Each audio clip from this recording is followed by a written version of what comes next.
Happening in the House. I'm going to bring in Bret right now, who's just joined us as well. This is Nevada right now, okay? You've got some outstanding votes still, but Laxalt, the Republican, is hanging on to a slim lead right now. There's a little bit of vote out down here in Clark County. That's Las Vegas. Estimated voting about 80%, okay? So roughly maybe 20% of the vote in Clark County is still out. Up here in Reno in the Washoe area, okay, so more of a percentage is out. And Laxalt was doing better, by the way, in that part of Nevada than he was down in Las Vegas. I mean, real critical move here now if Republicans want to try and fight for this majority in Georgia, perhaps a month from now, okay? That's on the Senate side. Much more detail throughout the show here. This on the House side. I think it's a very interesting story. It's developing. We talked about crime in New York State. We talked about Lee Zeldin doing really well against Kathleen Hochul. Let me bring that up for you. He lost, okay? But look at the margin. Look, in New York, Dana, you know, listen, Republicans, they haven't come within 20 points in two decades.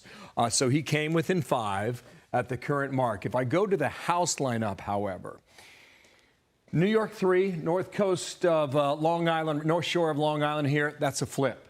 All right, New York 4, south shore of Long Island down here. Desposito, the Republican, leading right now, so that could also be a flip. Same part of New York, okay? Moving up here, the Hudson River Valley, Sean Patrick Maloney, head of the DCCC, trailing Mike Lawler. Lawler's going to join us next hour. We'll get his state of the race here. If he hangs on, that too would be a flip. Let me move a little bit more down here. 18, if Colin Schmidt can beat Pat Ryan, that would be a flip. But right now, not just yet.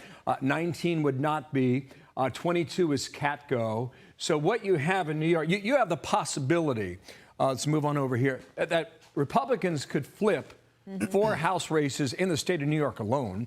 And probably based on the strength of Zeldin's performance against Hochul. I was going to say, I think Lee Zeldin deserves some credit for making that governor's race as close as it was, and that probably did help a lot of those congressional seats. And so the Republicans had a decent night in New York, not necessarily everywhere else. Bret Baier, how are you? Good morning. I want to see you. Good morning. Is it morning or is it? I mean, it all rolls together. I kind of think I saw you at 3 o'clock out there in the lobby. It rolls on. What's your take right now, based on what we're seeing and what we think is happening? I think Republicans had a wave in exactly one state, Florida. That's right. Yep. And Florida today looks more like Arkansas. I mean, there is no statewide Democrat for the first time since Reconstruction. And that is a huge story on the Republican side. I think that the Fox polling unit did a fantastic job. And I think we're going to see that our polls were very close to where we end up. But turnout was? Turnout was different. It was different. And I think that McCarthy may be right, that at the end of all of this, that he ends up with 5, 6 seat majority. But heading in, 10 or fewer was considered a really bad night for Republicans. Looking at the environment, looking at the inflation, looking at the economy, looking at crime, looking at immigration, I think that abortion played a bigger role than we think it did in a number of states across the country. I think that it will be fascinating to see how the president deals with this and what his message is. Because when he makes a message, it will be a signal to everyone about where this administration is going. You can imagine there was a lot of maneuvering last night at the White House where they were probably grateful that they didn't lose more seats, and they're also trying to think of where do we go from here, and then everyone's going to try to put something into that speech today. I want to mention one thing about abortion and inflation. So voters had said inflation is most important. But in Pennsylvania, when you look at that was the exit poll out of there for NBC News said that 35% of people said that the issue of abortion was their number one issue, and inflation was the next at 29%.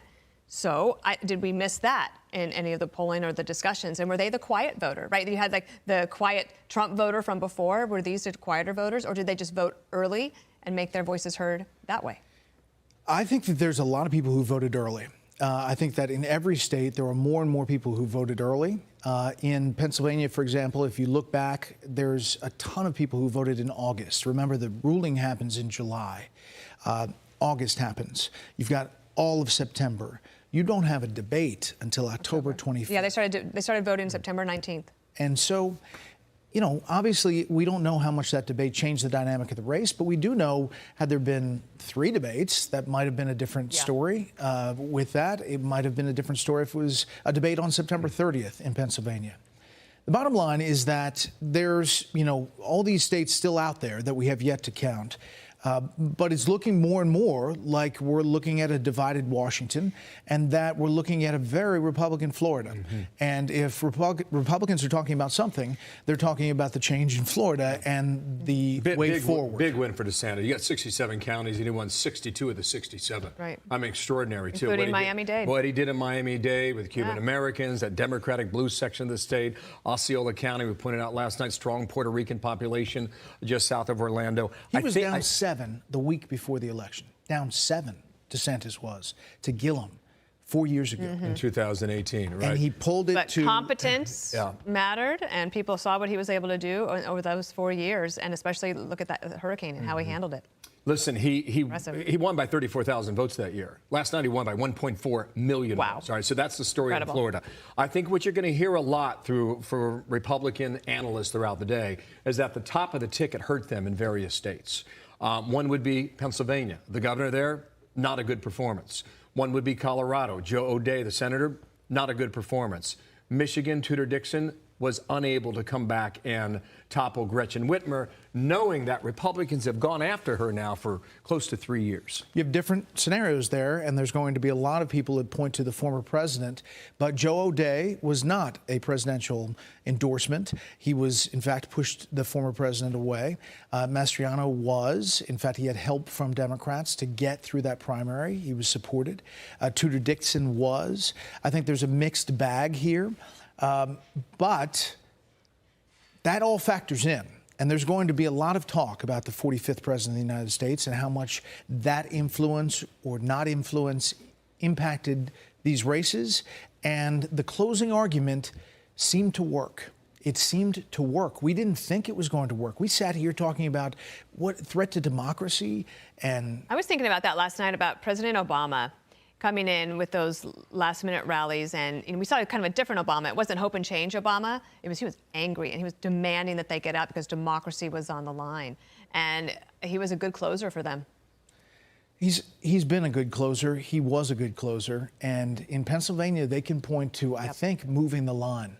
And President Biden... I'll be surprised if he doesn't say that he traveled to Pennsylvania 5 times. Philly. For all the grief, for all the grief he got about not going to other candidates, that was a place that he did go. Obviously, that was their OK Corral. Yes. Let's just pause for a moment here, okay? Because we're waiting on a Senate race in Nevada and a governor's race too, but the governor's in the lead right now, the Republican.